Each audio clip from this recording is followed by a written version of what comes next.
Você está no programa Ciência e Fé, conhecimento científico e religioso lado a lado aqui na TV Univale. E hoje conversaremos sobre fundamentalismo, discussão que veio à tona com os atentados terroristas ao World Trade Center em 11 de setembro de 2001 e agora ressurge com os atentados ao metrô de Madrid e Londres. Desde que essas imagens foram ao ar, nunca se falou tanto em fundamentalismo. O que deveria ser identificado apenas como uma doutrina ou prática social que busca seguir determinados fundamentos tradicionais, passou a significar terror. Com os atentados de 11 de setembro, o mundo se viu de frente com uma das faces mais cruéis do fundamentalismo, quando objetivos políticos e religiosos se conjugam. Em nome de uma verdade que se considera absoluta, instala-se a intolerância e a violência. Em nome de Deus, promove-se a guerra. O fundamentalismo, como atitude, se encontra em alguns setores de quase todas as propostas religiosas. Segundo estudiosos, pode ser identificado na tendência à interpretação literal da Bíblia por determinados fiéis, pregadores e teólogos protestantes. No discurso dos defensores de que o catolicismo é a única religião verdadeira. Na luta dos judeus pela construção do Estado de Israel, conforme tamanho atribuído na Bíblia hebraica. Na estratégia talibã e norte-americana de oposição entre o mundo ocidental e o islamismo. Conheça melhor a história e os caminhos do fundamentalismo religioso agora no programa Ciência e Fé. E para falar sobre o fundamentalismo, recebemos o professor do curso de História da Univale, mestre em História Política e doutor em História Econômica, Aruf Espíndola. Também o teólogo Sérgio Macharete. Como articulista deste programa, mais uma vez, o professor do curso de Psicologia, mestre em Ciências da Religião, Rodrigo Zanata. Para iniciar, então, a nossa discussão, a nossa conversa, na verdade, dá para a gente apontar na história da humanidade como surge o fundamentalismo? Existe algum evento, mais especificamente, que nós apontaríamos aí como a primeira manifestação do fundamentalismo? O fundamentalismo, tal como nós conhecemos hoje, ele surge a partir da queda do rei, do Reza Pahlavi, do Irã, e a ascensão do Khomeini. Então, nesse momento de conflito e acerramento, dos povos muçulmanos e islâmicos em relação ao Ocidente, principalmente a intervenção dos Estados Unidos na política regional, do Golfo Pérsico, do Oriente Médio, que vai surgir o fundamentalismo como uma forma de junção da religião e da política, e como uma forma de identidade de uma parcela do povo islâmico frente ao Ocidente. Então é nesse momento que surge, tal como nós conhecemos hoje, esse fenômeno. Mas necessariamente hoje não existe somente no Islã. Não, o termo, uma questão é o termo, o significado do termo. Outra questão é esse fenômeno que nós conhecemos na política internacional nessas últimas décadas,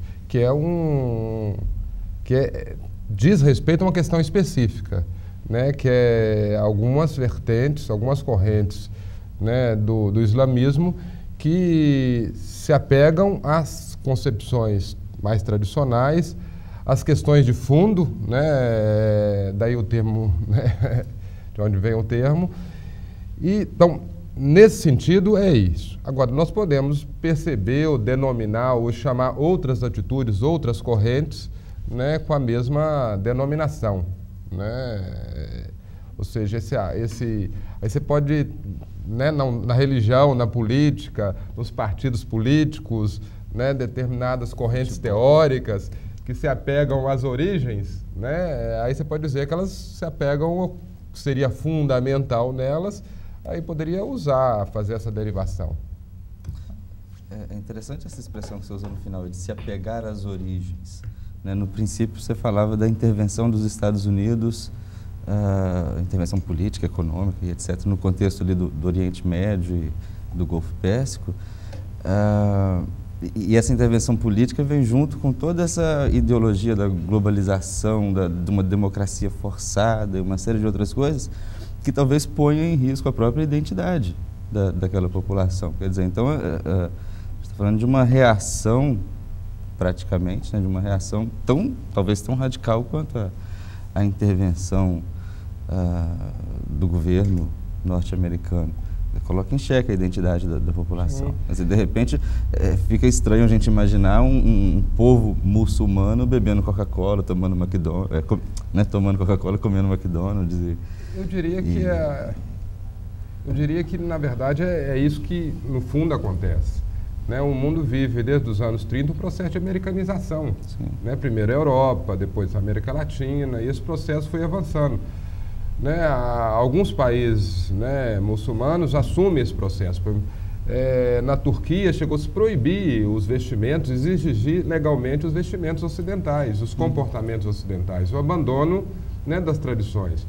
Né, o governo Reza Pahlavi significava isso no Irã também, um processo de ocidentalização, mas de ocidentalização a partir de um modelo, que é o modelo americano. Então, esse movimento surge como uma reação a essa perda de identidade. Isso é corretíssimo. Na verdade, é uma reação a um processo de americanização que ocorreu na Europa, que ocorreu na América, que ocorreu na Ásia, no Oriente, e que vai encontrar pela primeira vez uma resistência clara. Está faltando só, né, o mundo islâmico agora. É o mundo islâmico. Então você aceita o conservador. Porque para mim é uma diferença nítida do conservador para o fundamentalista.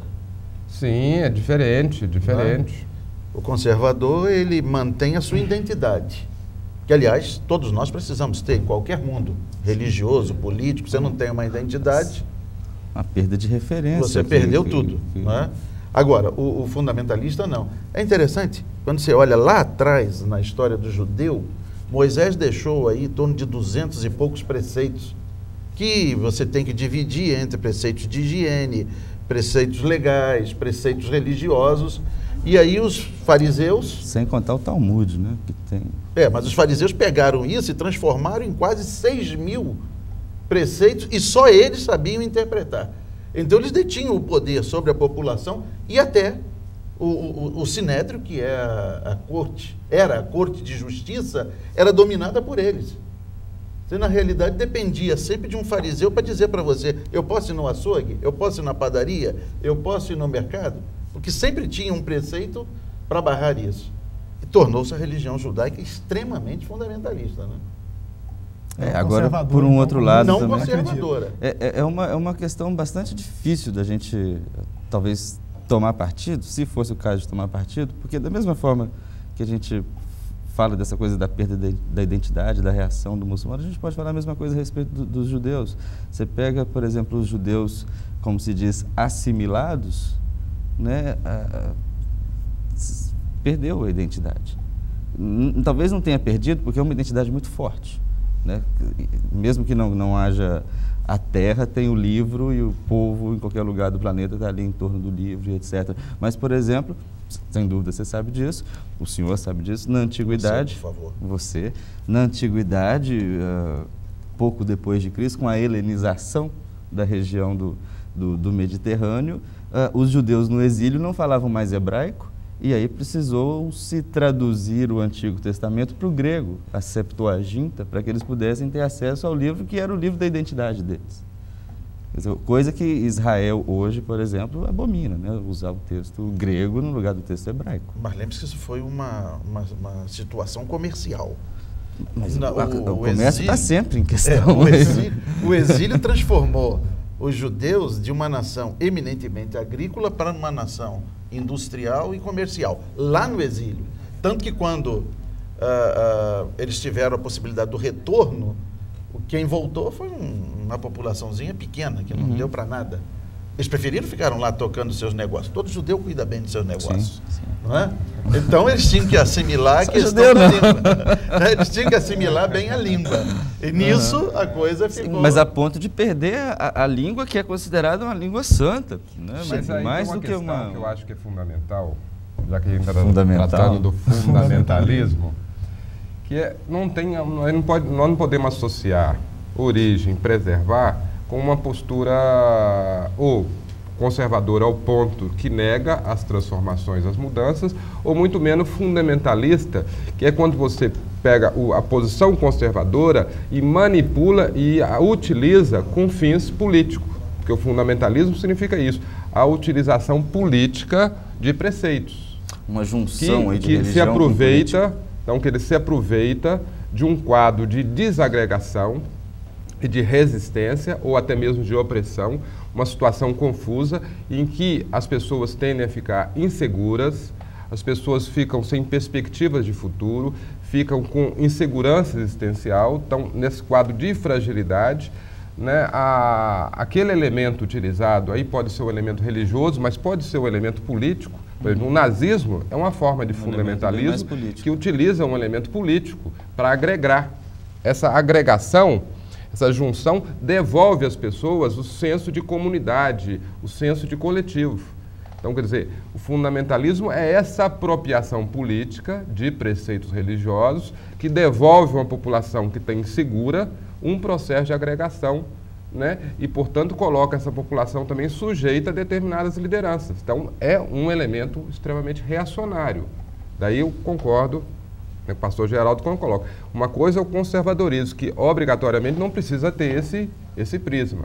Outra coisa é quando você utiliza disso para fins que, na verdade, são reacionários, para preservar estruturas de poder, para preservar estruturas de privilégio, para preservar estruturas que se fundamentam muito mais na autoridade carismática, né, e na manipulação, né, das massas do que no princípio da lei. Então, quer dizer, esses elementos é que, na verdade, vão compor esse fenômeno que é o fundamentalismo, que é essa apropriação política de forma reacionária. Daqui a pouco a gente volta conversando mais sobre fundamentalismo. E aí, diante disso tudo que o Aruf apontou aqui, eu acho que vale a pena a gente, então, discorrer sobre o seguinte. Então, esse contexto atual de globalização, mundialização da cultura, revigora os fundamentalismos? A gente conversa sobre isso já já. Continue aí, o Fé e Ciência está no ar.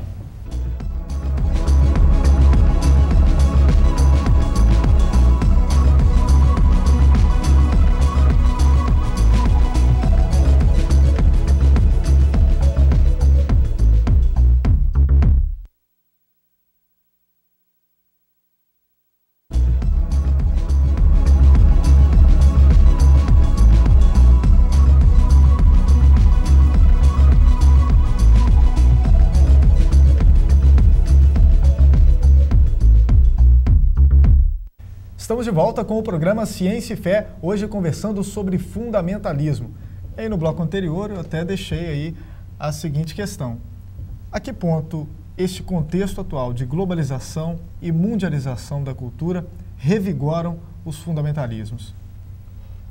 Eu diria que esse contexto, ele tanto pode propiciar, né, o reencontro, né, das comunidades com suas especificidades, o reencontro com a sua identidade, o seu fortalecimento, à medida que a globalização ela enfraquece o Estado Nacional.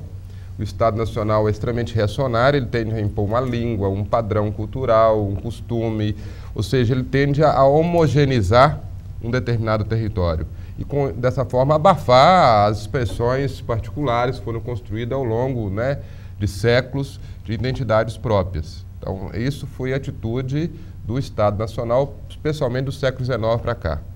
No Brasil, por exemplo, se impôs só o português. Só lembrar que durante a guerra as comunidades italianas, alemãs foram violentamente, né, coagidas a não expressar na língua que traziam da origem. Na França haviam diversas línguas, foi imposto o francês, né, a partir de Napoleão. Então, o Estado Nacional tende a fazer isso. A globalização, ao enfraquecer o Estado Nacional, permite que esse reencontro com as identidades regionais. Isso é positivo.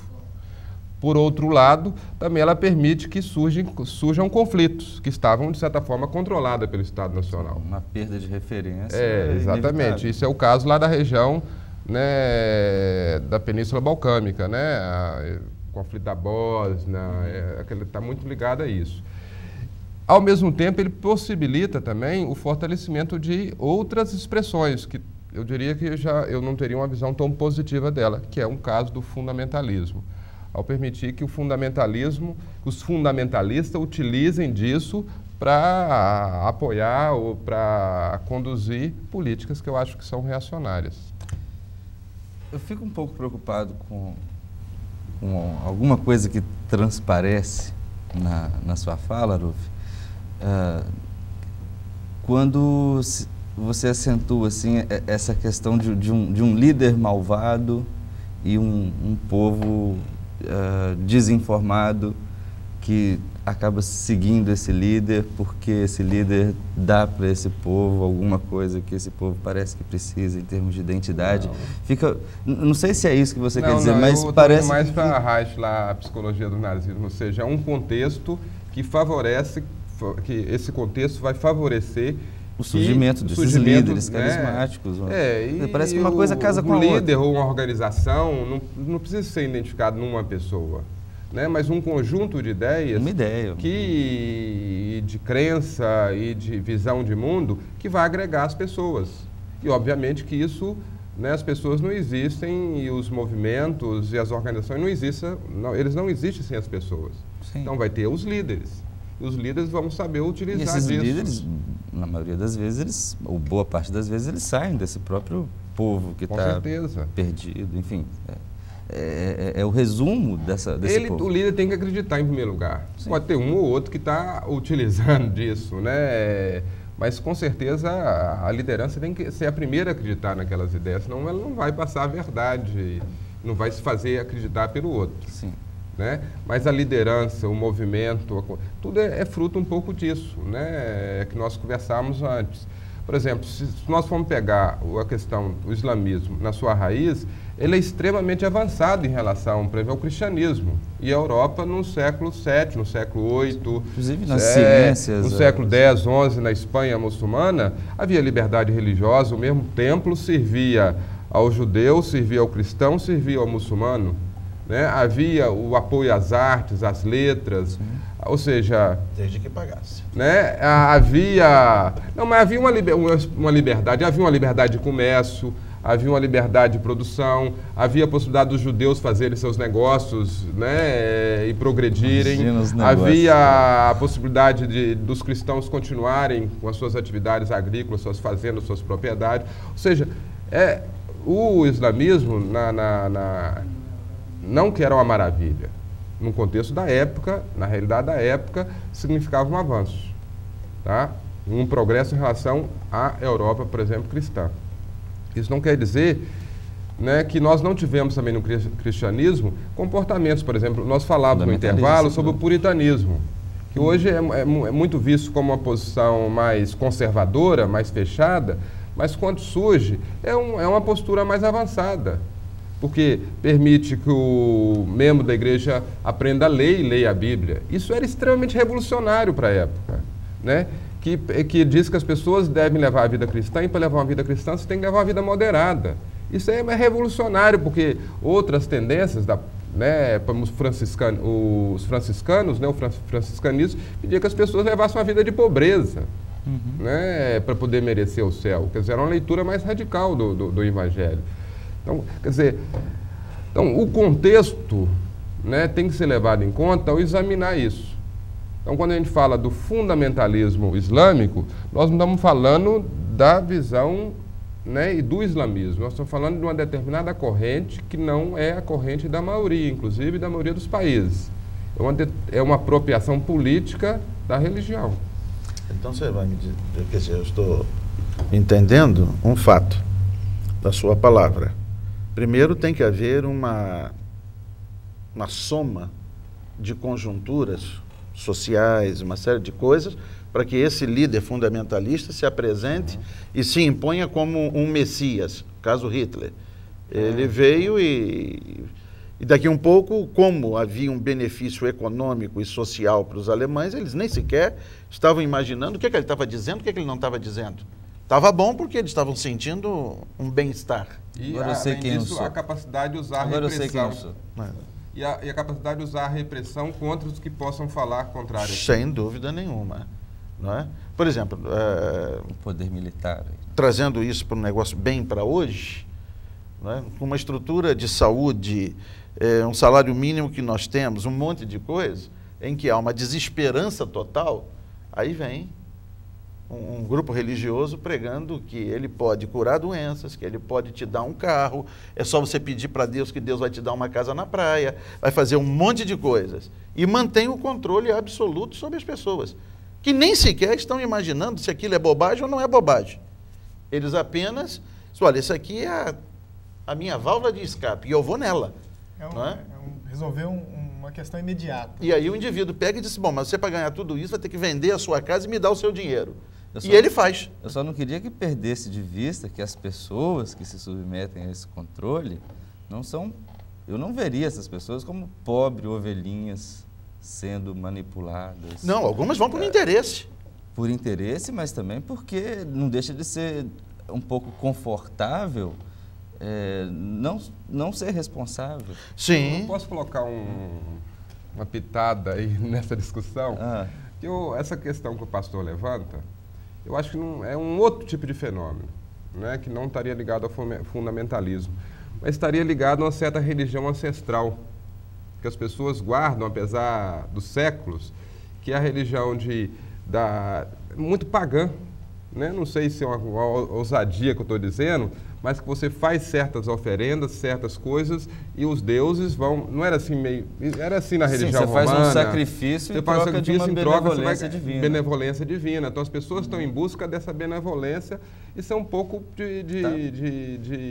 partindo para uma atitude radical. De paganismo. Quer dizer, mesmo encoberto numa vertente, coberto numa linguagem, coberto num discurso, numa roupagem cristã, mas o inconsciente que está ali, o substrato que está ali, é anterior ao cristianismo. É anterior ao cristianismo. Eu não sei se isso tem a ver com a nossa herança africana, tem a ver com a nossa herança também indígena, que é o paganismo mais próximo, né?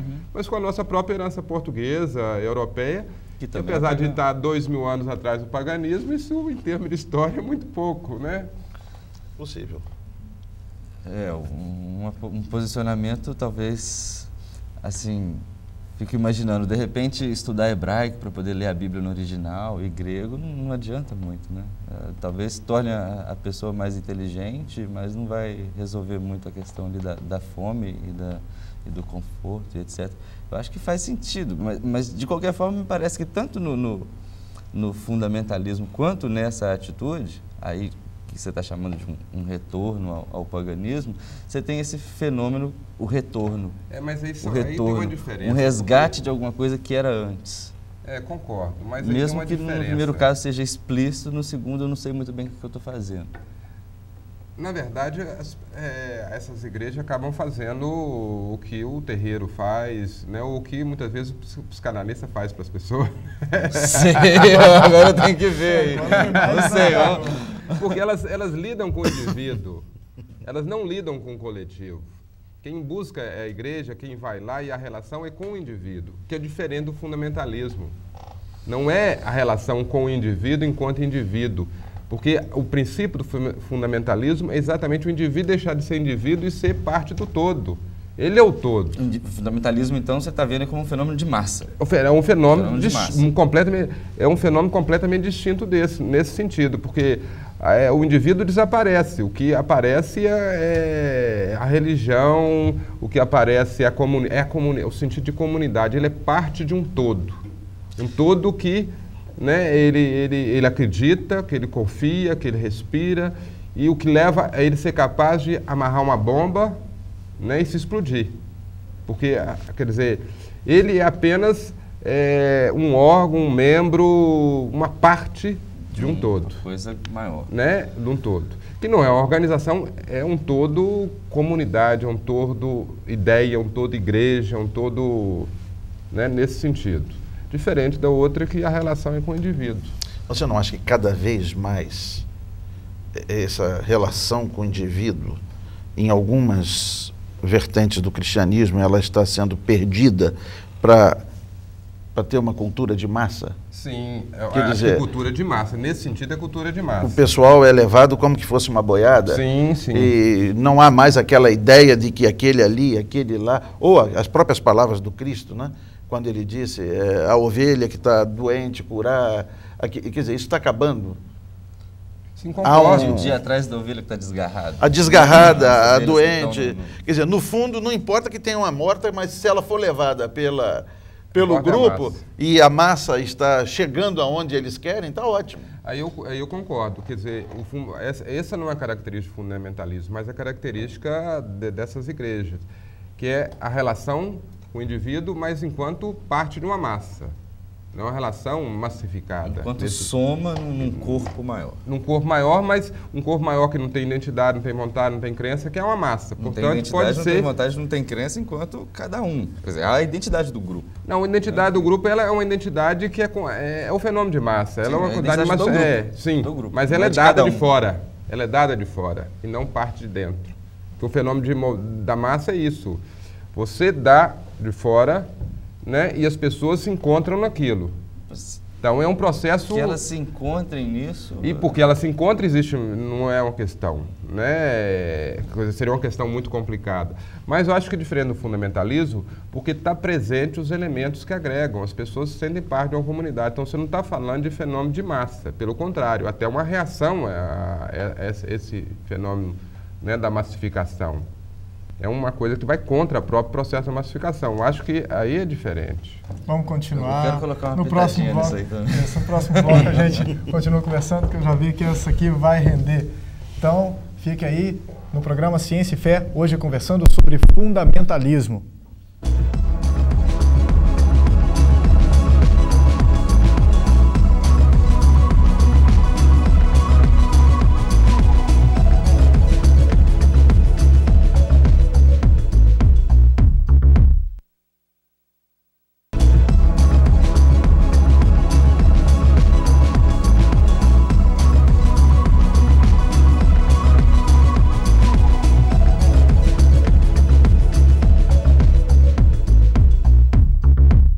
De volta com o programa Ciência e Fé, hoje conversando sobre fundamentalismo.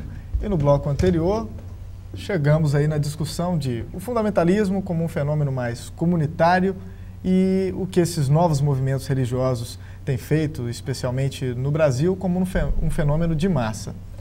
O professor Rodrigo Zanata tinha uma consideração... Eu queria fazer um comentário, pergunta, provocação ao teólogo e ao historiador, não refletindo a minha posição pessoal, mas enfim, alguma coisa que eu acho que pode ser um problema que convém falar um pouco sobre. Quando a gente pensa na religião, de uma forma geral, independentemente do fato de alguém aqui crer ou não, mas quando a gente pensa na função que a religião tem para um sujeito que crê, o que está em jogo é muita coisa. O que está em jogo é a alma do sujeito. Né? Pelo menos nas religiões monoteístas, é a vida após a morte, enfim, é muita coisa que está em jogo. Nesse sentido, quando a gente fala sobre o fundamentalismo, e a gente fala com um olhar talvez muito crítico, né? Quando se critica, por exemplo, quando se vê no fundamentalismo uma certa fraqueza de uma população, que aí então se massifica em torno de um líder e opõe a isso a identidade pessoal, a singularidade, cada um pensando por si mesmo e tendo personalidade. Me vem à cabeça a impressão ou a possibilidade de que talvez a gente esteja impondo a leitura que a gente faz desse fenômeno fundamentalismo, valores, né, de um metro que é próprio ao Ocidente mais ou menos cristão, né, que é o de, vamos colocar termos aí, tipo individualismo, subjetivismo, que são coisas nossas, né? E quando a gente pensa que o que está em jogo aí é a salvação da alma, será que a gente pode, a respeito dos meios que estão aí para isso, usar uma medida que é política, que é também ideológica, econômica e que é historicamente construída também? Eu diria o seguinte, não dá para poder colocar o mundo islâmico tão distante do Ocidente. Em primeiro lugar, né, não cabe, porque o Islã tem a mesma origem do Ocidente, né, e tem a mesma raiz, né? E então, os dois estão tão imbricados aí ao longo da história, né, que esse conflito, esse contato, essa troca não é uma coisa recente, né? Está na história da constituição das duas civilizações. Então elas são constituídas juntas. Só uma ressalva, uma notinha de rodapé que eu acho uma particularidade bastante interessante. Islã, judaísmo, cristianismo tem essa origem mosaica, né? Mas o cristianismo, os textos cristãos vêm se agregar aos textos judaicos, compondo o Novo Testamento. O texto, o Corão, muçulmano, por mais que esteja na mesma raiz, ele diz, olha, esses outros dois textos estão corrompidos. A história que aconteceu de fato foi essa aqui. É um outro... Sim, mas tem um corte um pouco mais radical. Nós temos que entender a origem, né, e o que Maomé representava, e a necessidade da junção das tribos, né, que leva à necessidade dessa busca de uma identidade rompida, né? Mas isso é muito diferente se nós estivermos tratando da Índia, da China, do Oriente, aí é um outro mundo, uma outra cosmovisão, é outro. Então, acho que não tem essa distinção tão profunda. Lógico que tem distinções, né? E eu acho que também nós não podemos deixar de considerar que, quando a gente fala do fundamentalismo e do mundo islâmico, nós não estamos falando, a ideia do indivíduo não se desenvolveu lá, da forma que desenvolveu no Ocidente. Né? Que é uma ideia recente, quer dizer, a ideia do indivíduo se desenvolve a partir do capitalismo. Sim. Então, ela não está presente antes do capitalismo. Foi um processo, inclusive, concomitante necessário ao desenvolvimento do capitalismo, ao desenvolvimento da ideia do indivíduo, essa individualização.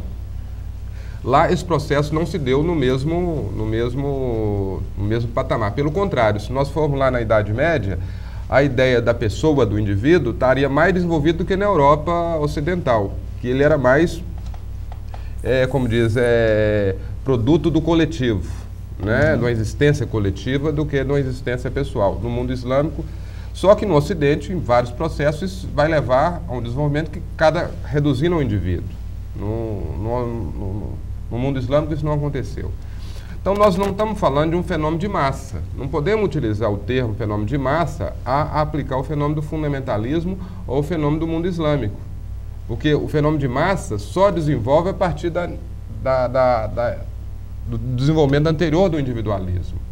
Quer dizer, a massa é uma forma de recompor os indivíduos num coletivo de uma forma muito particular, que é uma forma ocidental que se desenvolveu graças aos meios de comunicação moderno, a formas, estratégias de marketing de comunicação moderna, e que o nazismo foi o primeiro a utilizar isso. Né? Inventou isso. Né? A comunicação de massa, né? A manipulação de massa. Quer dizer, para que tenha o fenômeno da massa, é necessário que tenha anteriormente o fenômeno do indivíduo. Né? Como não existe o fenômeno do indivíduo ainda, como nós conhecemos no Ocidente, no mundo islâmico, você não tem um fenômeno da massa. Então, o fundamentalismo é de outra natureza. Não é natureza, mesmo que ele use a televisão, mesmo que ele... Mas é outra natureza. Está muito ligado à ideia da própria palavra, do voltar aos fundamentos. Ou seja, voltar aos fundamentos como uma forma de você encontrar um chão firme num terreno alagadiço. Exatamente. Ou a sede do poder. Né? Que leva ao que tem a sede do poder a poder utilizar disso, porque o fundamentalismo dá poder. Qualquer movimento fundamentalista dá poder, por quê? Porque as pessoas, elas funcionam como organização, como coletivo, isso é muito poderoso. E as pessoas, elas vão se comportar, elas vão agir, elas vão existir como coletivo. Então isso é muito mais poderoso do que o fenômeno da massa. Né? E quem é líder disso, ele não é um líder no sentido de que ele está lá manipulando o coletivo. Ele é parte e expressa esse sentimento Daí o poder que ele tem. Daí o poder, por exemplo, dos fundamentalistas judaicos, que são capazes de... que são o grande entrave à paz no Oriente Médio, à paz entre judeus e palestinos, não são os palestinos, não são as organizações terroristas, não são... são os fundamentalistas judaicos. O que a gente faz com Jerusalém? Quer dizer, aí você tem questões, o que você faz com Jerusalém, né? O que você faz... Toda essa terra é santa. Né? Então, a proposta do Bill Clinton, por exemplo, de internacionalizar Jerusalém foi uma proposta que foi refutada com, você quer dizer, americanizar Jerusalém. Mas você acha que o fundamentalista... Eu queria que a gente contrapusesse a isso a visão teológica. Quando você fala do voltar aos fundamentos, aí eu penso, por exemplo, no mundo cristão, o mundo aparentemente cristão que a gente vive, que se a gente compara, por exemplo, com o texto que fundamenta o cristianismo, você vê que não tem nada a ver, está muito distante. Então, quer dizer, você tem que fazer malabarismos em cima do texto para poder justificar uma série de coisas e chamar essa série de coisas como cristãs. Essa provocação deixa para o pastor. Então, quer dizer, esse retorno ao fundamento, do ponto de vista teológico, ele não seria mais correto. Não sou fundamentalista, estou só querendo colocar a questão, né? Não sou terrorista.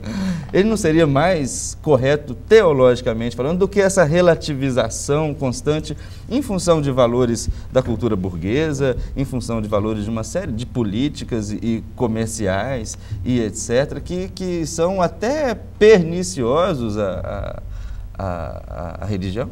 Homem, que a fé é viva. Um pequeno comentário antes do pastor falar. Eu acho que, primeiro, a fé é viva, então ela acompanha, né? Ela As épocas se adaptam. Né? A fé é viva e o texto é vivo também. Então ele se modifica de acordo com a própria vida das pessoas que vai se modificando. A interpretação dele. Não, mas Paulo, que não era fundamentalista... Cuidado com os filósofos. Ele disse que... Não, mas não foi isso que ele disse. Ele disse isso também. Mas ele disse lá uma coisa muito mais séria. A letra mata. A letra mata. O espírito é que vivifica. Não é? Uma Se você considera... considera... Eu gosto muito, por sinal. Eu sou fanático nisso. Fundamentalista. Não sei. Do texto. Fanático entre aspas. Eu acho Paulo, em todo o Novo Testamento, o escritor de maior clarividência. O cara tinha uma visão de vida, de um monte de coisas. Claro que colocou textos ali que eram transitórios. Tem alguma coisa equivalente a isso escrito no Corão? A Paulo... Quer dizer, a letra mata, o espírito vivifica. Bom, no Corão, se você não obedecer ele integralmente, como lá o pobre coitado do indiano, eles passam a espada no seu pescoço. Agora, o que eu entendo? Se você entender fundamentalismo no sentido puro da palavra, como um retorno às origens, ou seja, você pegar a base da religião, eu não vejo grandes problemas. Agora, quando você pega fundamentalismo com essa conotação que nós temos hoje, ela é altamente nociva.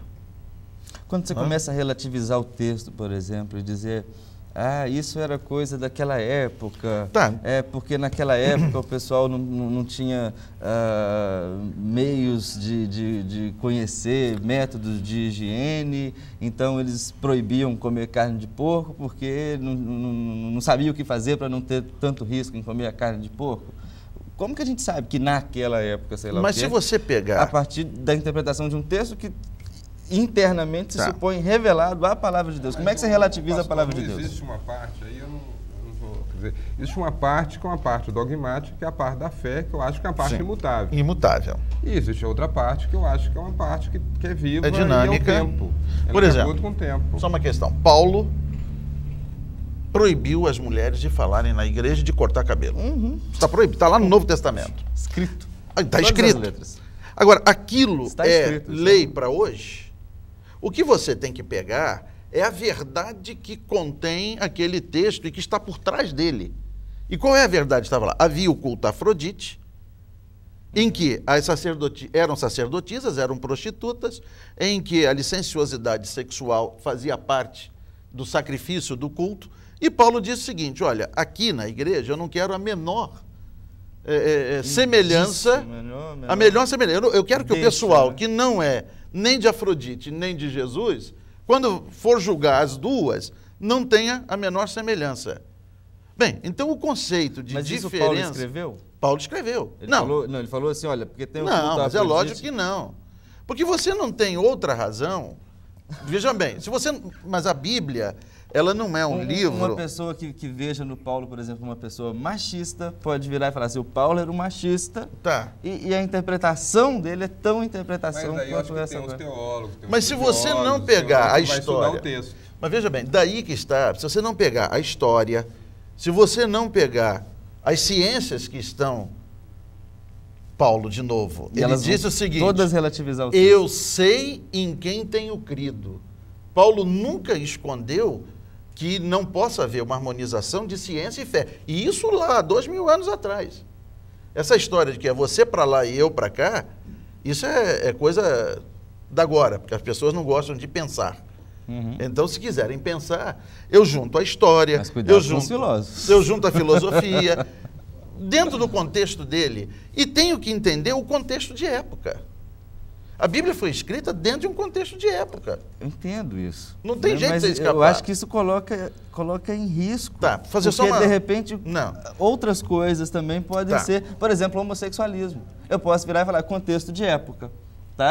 No deserto, enfim, não reproduzia, a gente precisava multiplicar pra caramba, homossexualismo não reproduz, então vamos proibir. Mas aí já é uma outra questão.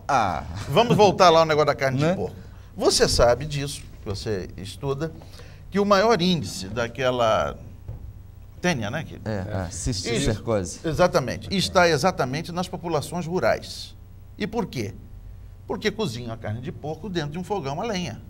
Em que a caloria é baixa demais para eliminar as coisas. Hoje nós temos fogão a gás que dá 280 graus.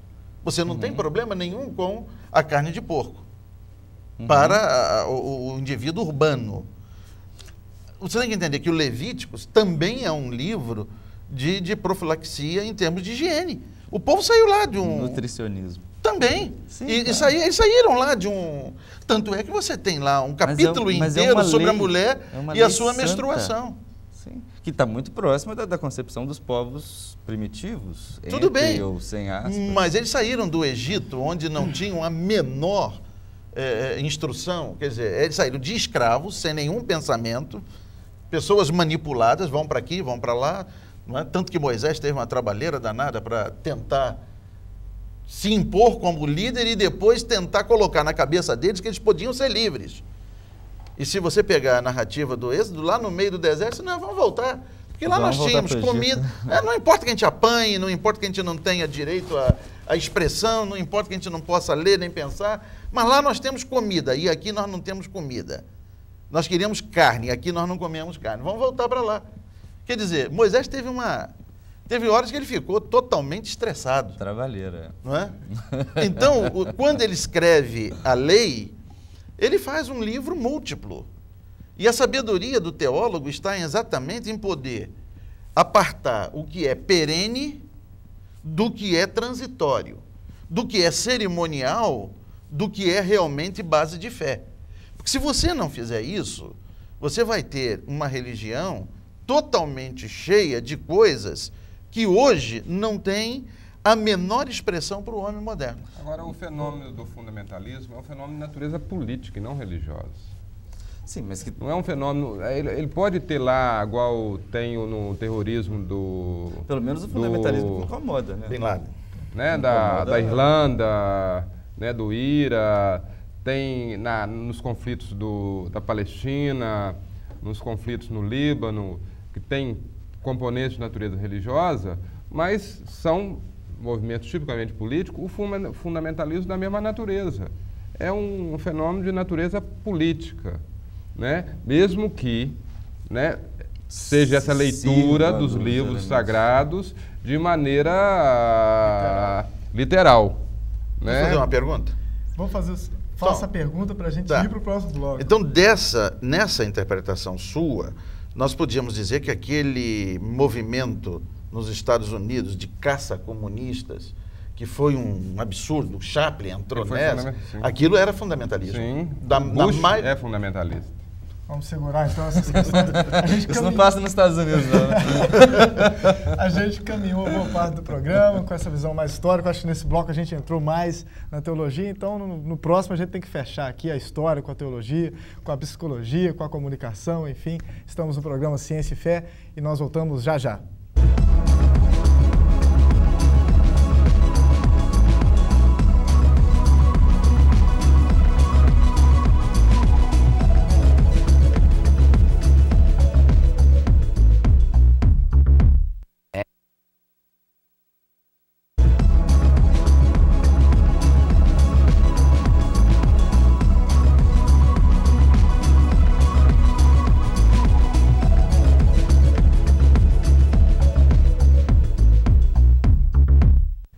Estamos de volta com o programa Ciência e Fé, hoje conversando sobre fundamentalismo.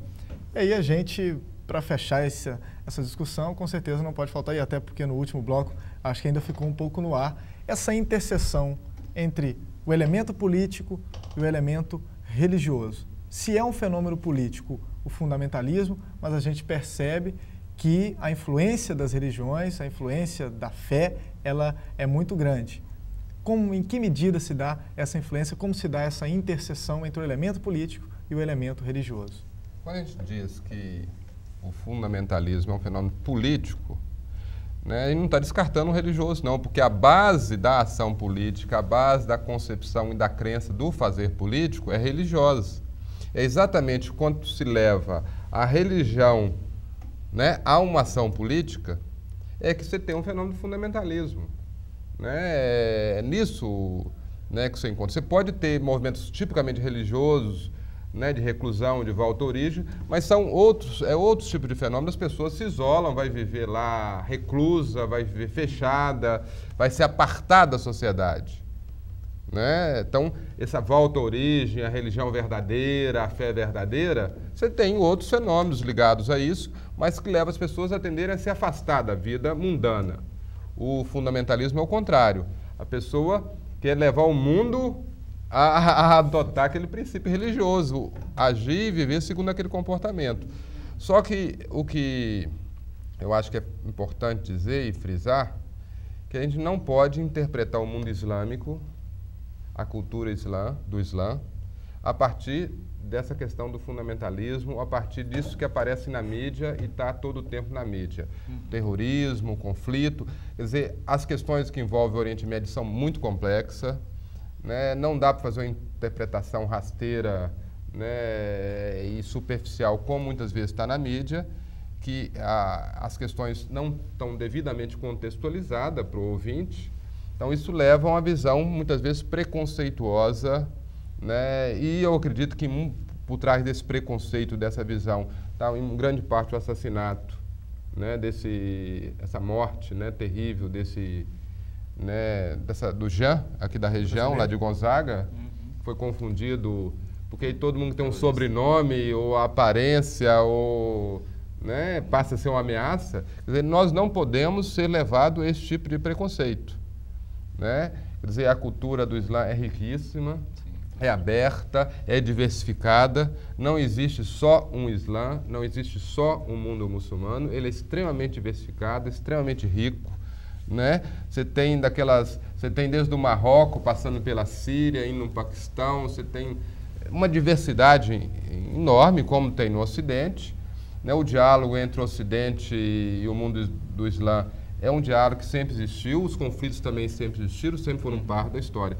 Então, eu chamaria a atenção para nós não confundirmos, né, esse fenômeno recente, moderno, tem 30 anos para cá, do fundamentalismo, né, e fazer uma leitura preconceituosa de uma cultura que é riquíssima, belíssima. Uma cultura escreveu 1001 Noites, claro, né, é fantástico. O fundamentalismo não é um fenômeno muçulmano, né, não é típico e nem é a principal característica do Islã.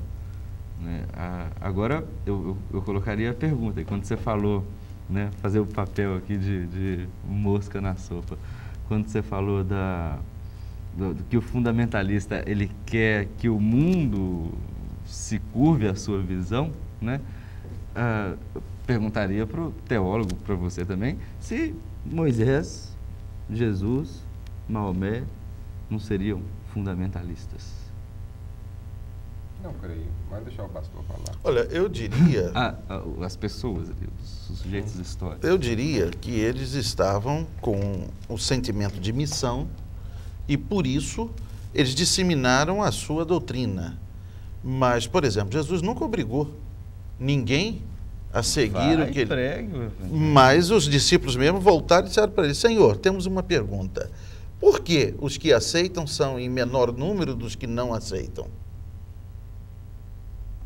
Quer dizer, é uma questão que o cristianismo, para mim, é o avanço sobre os outros, no sentido em que ele coloca na sua decisão pessoal o fazer ou não fazer, o ter ou não ter. Sim, mas e aí? Você sabe das consequências de não aceitar?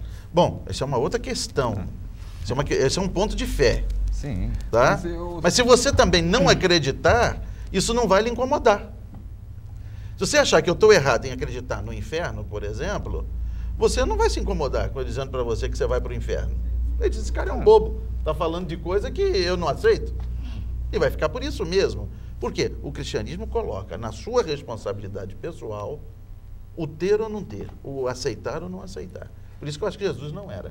Eu acredito, não sou teólogo, né?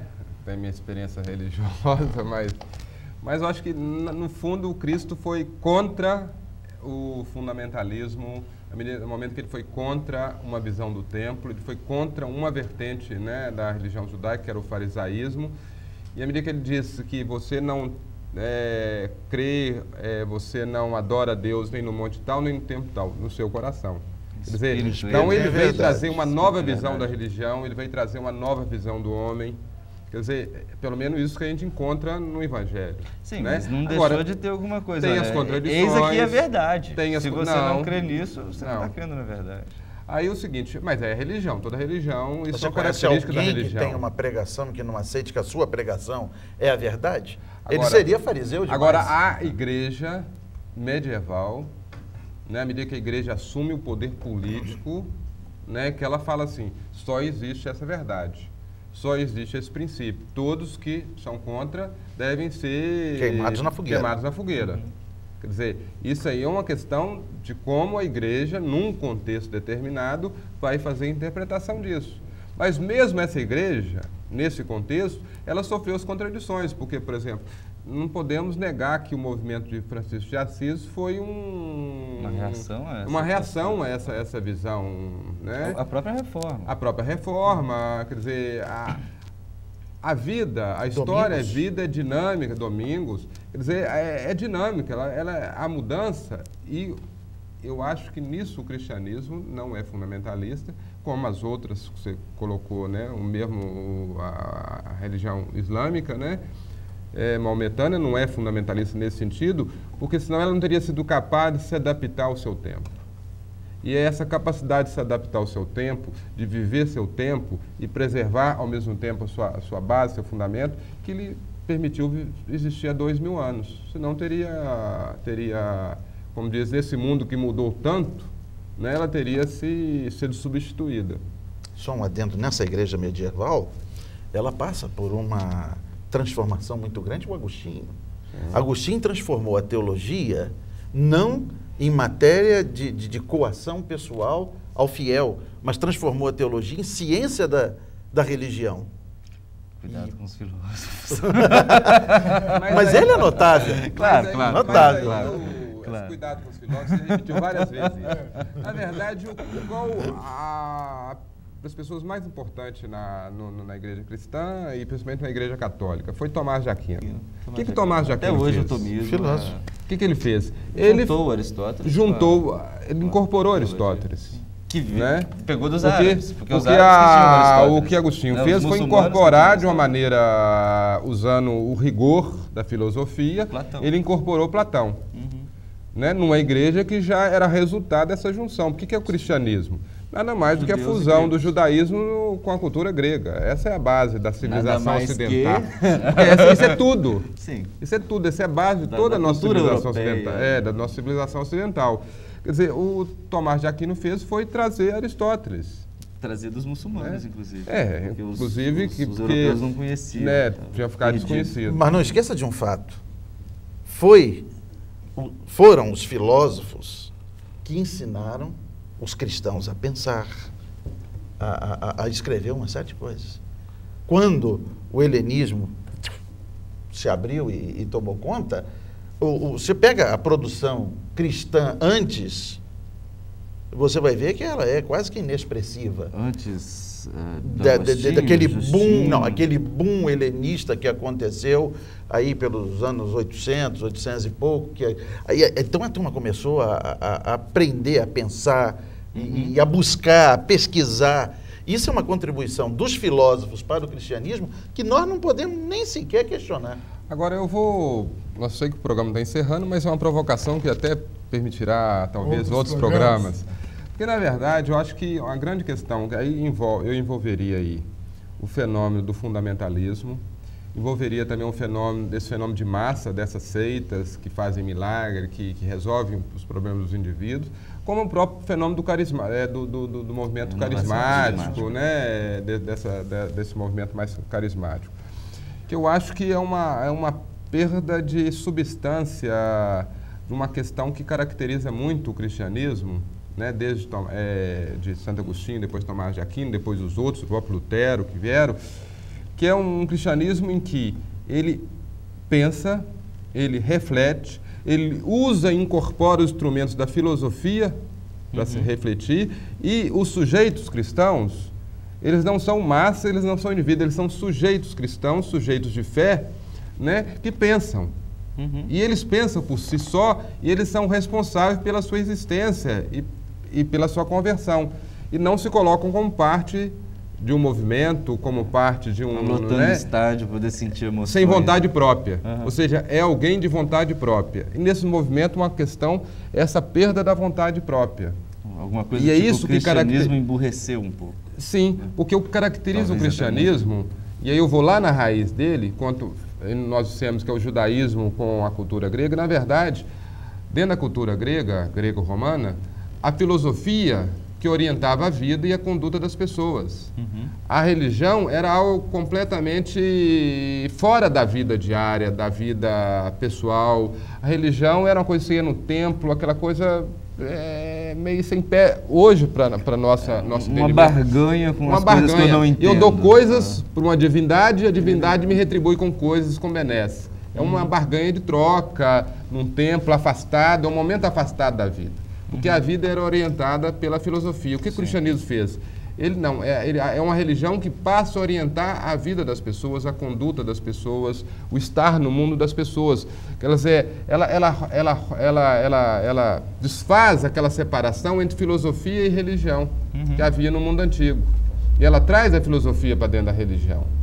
Então essa junção entre filosofia e religião que dá origem ao cristianismo. E a religião que passa a orientar a conduta.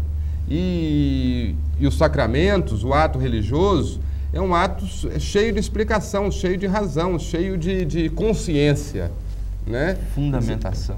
De fundamentação, né? Essa foi boa. De fundamentação, uma coisa fundamentada num conhecimento. Quer dizer, nesse sentido, o movimento fundamentalista, né, ele rompe um pouco com isso, o movimento de massa, o carismático, porque as pessoas estão indo meio sem consciência. É uma volta um pouco à religião antiga. Vamos sentir afeto aqui, ficar um dia feliz. Adoração. Aguentar até semana que vem o tranco, que semana que vem tem mais uma. Ou vamos fazer uma sem catarse entender. coletiva. Muitas vezes sem entender. É o sentido da adoração, que é parte da religião, mas é uma perda dessa outra componente. Então eu diria que é uma certa volta ao paganismo. Eu sei que isso é extremamente provocador, posso estar criando uma tremenda confusão essa ideia e sobre uma a volta oposição. ao paganismo, eu acho que ela é mais que pertinente. Eu acho que o cristianismo atual, né, europeu e americano, norte e sul, ele é um verniz em cima de um paganismo. Por isso que eu acho que a Igreja Católica, pelo menos quando você olha de longe, são muito renitentes a isso. Na verdade, são muito renitentes. O próprio Papa que assumiu, ele é muito renitente ele é muito preocupado com a questão do carismático, porque acho que é perigoso para o próprio cristianismo. A gente vai ter que guardar tudo isso para um próximo programa, mas é bom que sempre tem provocações novas. A gente já falou aqui que tema não vai faltar, porque cada programa aqui surge um novo a partir da própria conversa. Eu quero agradecer a presença do teólogo Sérgio Macharete, agradecer também a presença do professor Arulfo Espíndola, e nós voltamos na semana que vem com mais um programa Ciência e Fé. Muito obrigado pela sua audiência e até a próxima.